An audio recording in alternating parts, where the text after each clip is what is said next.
Alright guys, I'm Alex from TheTechnoClass.com, and this is obviously the Asus Fonepad. It's got a 1.6 GHz single core, but it's an Atom processor with hyper threading, which gives it actually a pretty good speed, almost quad core in quality.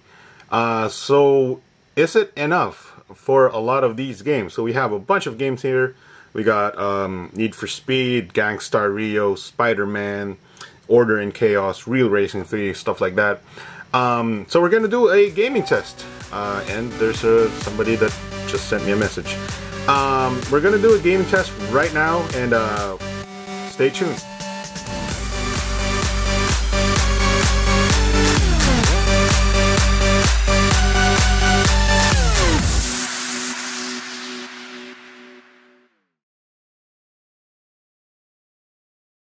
Alright, first of all, let's check out some of the numbers. I've already mentioned, showed this to you on the unboxing video, but here it is. This is the quadrant number is 3611, and the Antutu score is 11,028, and on the 3D mark we have 2,290. If you can read that, that might be too bright, huh?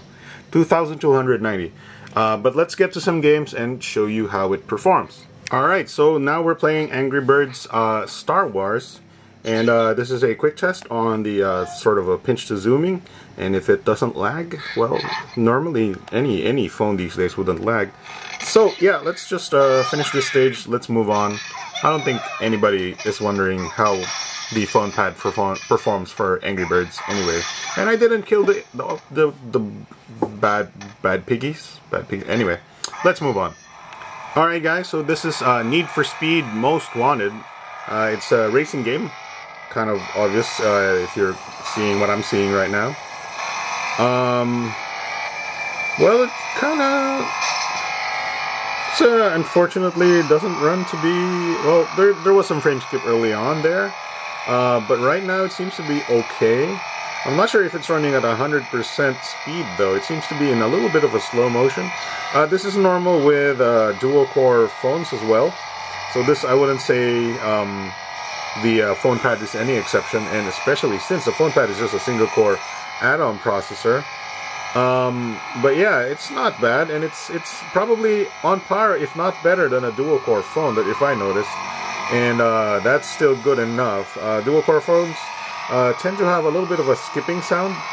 Not really that bad, but it's a lot more evident on Real Racing 3 than here. But yeah, it's still playable, and it's still pretty good. So yeah, let's move on. Alright guys, so this is, we're now playing Gangstar Rio.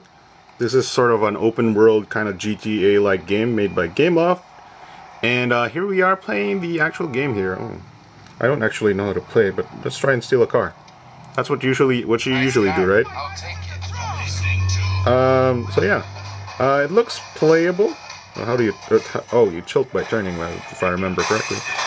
It seems playable, though the frame rate is not very high, as you can see right here in this driving section.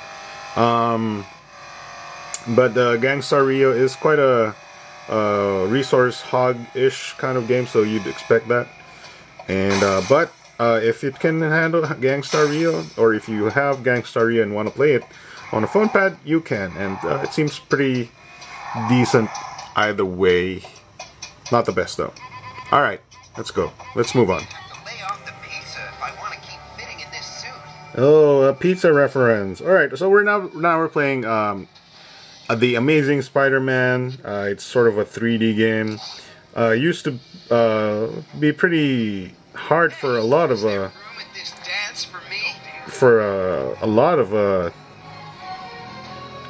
Android tablets that we've tested, and even tap for a web strike. There we go. So the frame rate is not very good either on the Fonepad. Not that I've seen this game to run on a pretty good frame rate anyway. So yeah, I guess this is sort of playable if you really have to play it. But yeah, just walking around and just slinging seems to be pretty. Graphics look good though. Let's sling around here and not finish the mission here. Let's try and get on this blimp. Awesome. Awesome.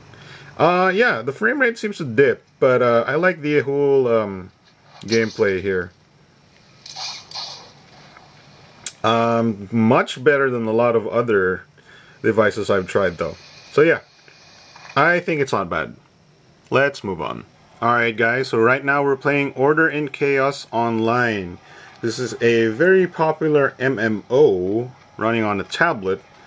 And I actually played this on my Nexus 7, and I'm not sure why, but it seems to run better on the Fonepad. I think it might not be optimized for a Tegra 3 processor, and instead it works pretty good on an Atom processor.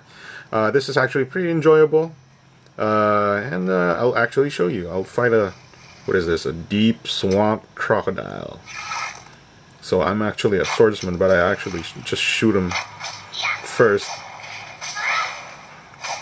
And so ignore the bad parts about this. It could be, obviously we're in the Philippines, it's not the fastest connection ever. So what you might think as frame skip could just be lag. And I must admit, this is actually kind of smooth for me. So there you go. Order in Chaos runs pretty good if you like tablet gaming. Let's move on. Alright guys, right now we're playing The Dark Knight Rises. This is a pretty demanding game.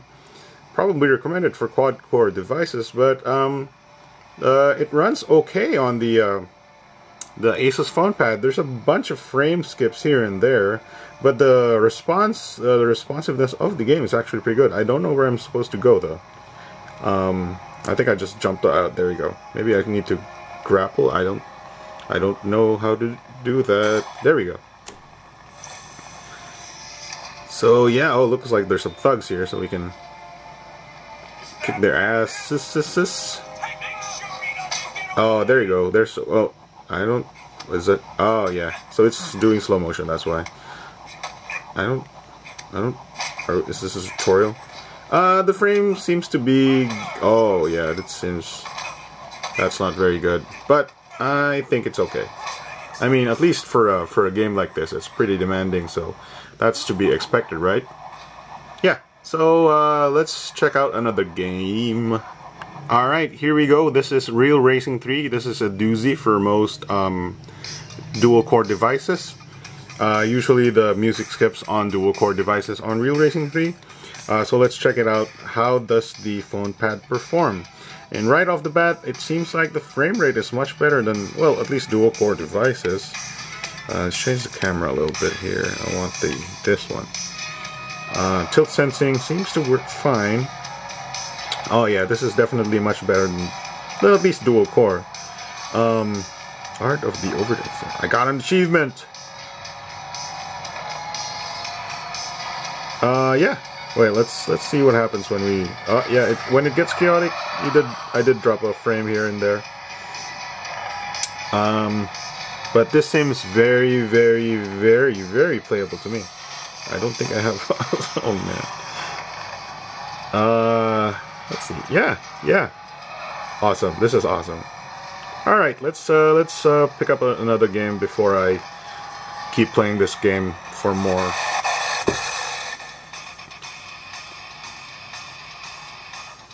Whoa. Alright guys, here we are playing Shadowgun, which is a dual-core kind of game. But I did notice that the Fonepad seems to get tripped up against... Oh, I remember now. Shadowgun is designed for Tegra 3 and 2. I guess that's why it's not running too well on the Atom-powered Fonepad. So this is actually pretty bad. And I don't think it's getting like sometimes it's the frame rate is okay, sometimes it's extremely terrible. So I don't think I want to recommend this to anybody who wants a Fonepad or wants to play Shadowgun. Yeah, it's definitely for Tegra 3 devices. Let's move on. Alright guys, here we are playing Asphalt 7, one of our kind of go-to games here. This is a racing game controlled by Tilt, made by Game Love. See? Complete description. Little frame rate drop here and there. Oh yeah, that's it's getting worse. It's kind of a very fast-paced game, so if you're just off by a hair, it might not be good. Yeah, this is harder, a little tough to play, and a little tough to call. I kind of like the Real Racing 3 performance a lot better. So definitely, I guess it's based on how the actual game is optimized for which processor. Doesn't look like the Asphalt 7 game is too optimal for Atom processors. Yeah, knocked him down. Alright, let's move on. Alright guys, so this is I kicked his ass. Oh, never mind. This is Virtua Tennis Challenge, tennis game, as you can see right here, and it's kind of a fun game, and I suck. Here's a replay of how I suck. It's actually kind of a good thing. I think it's okay. It ran pretty good. Let's try it out one more time.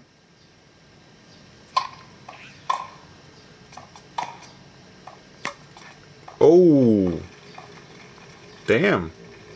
Normally not this bad. But yeah, seems to be playable.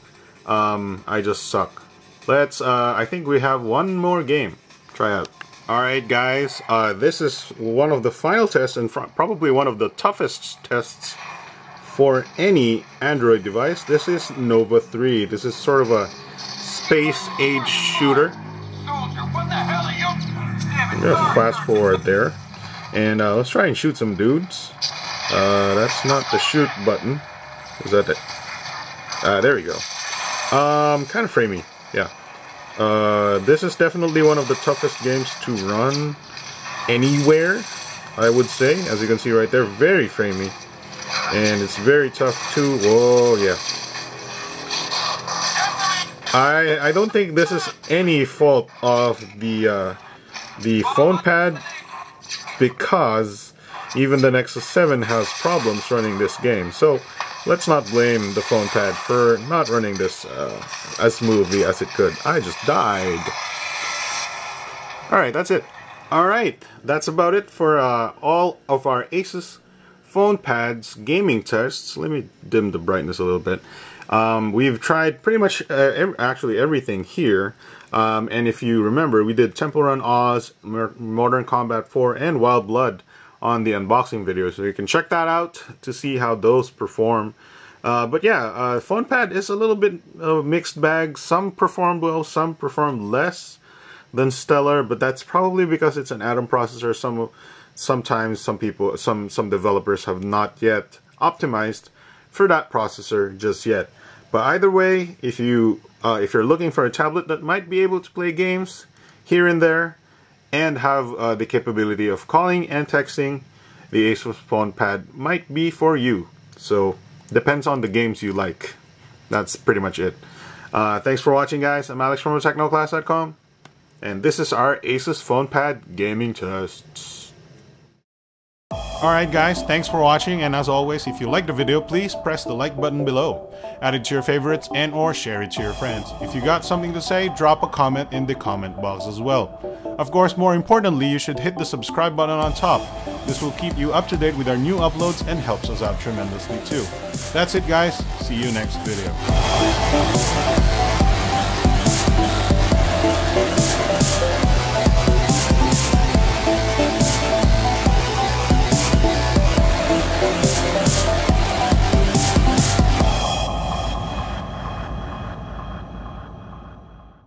Guys, don't forget to watch the Big Time Show.